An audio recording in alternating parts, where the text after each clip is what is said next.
जी मुलं बायकोचं ऐकून आई बापाला सोडून सेपरेट राहायचा विचार करतात, म्हणजे ते स्वतःचं घर का असाना, मग आई बापाला बाहेर काढणं असाना, किंवा आई बापाला तिथंच ठेवून स्वतः भाड्याने बाहेर जाऊन राहणं का असाना, त्या मुलांचं सरळ सरळ चुकीचं आहे. कारण त्यांची बायको बाहेर लफडे करायचा चान्स 99% असतो. मी असं म्हणत नाहीये की मुली वाईट असतात, ती बाई लफडेबाजच असेल. पण काय होतं माहिती का, तुम्हाला सांगतो, एखाद्याला जर सूट भेटली ना, समजा आता आई वडील घरी आहेत, सासू सासरे घरी आहेत, तर मग ती चान्सच येत नाही, ती असं विचारच करत नाही मनात.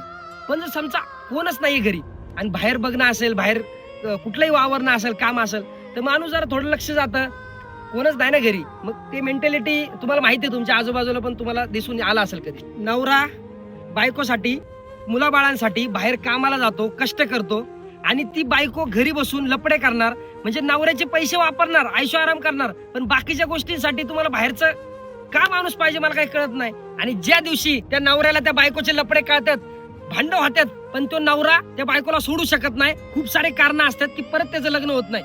पण त्याच्यानंतर नवरा पण निर्भीड होतो, नवरा पण बाहेर लपडे करायला लागतो. आणि तुम्ही असं लपडे करत बसल्यावर तुमच्या पोरांवर त्याचा काय संस्कार होणार आहे? तुमचे पोरं पण बाहेर लपडे करा, तुम्ही त्यांना काय उद्या फोर्स करणार की बाबा तुम्ही असं करू नका म्हणून?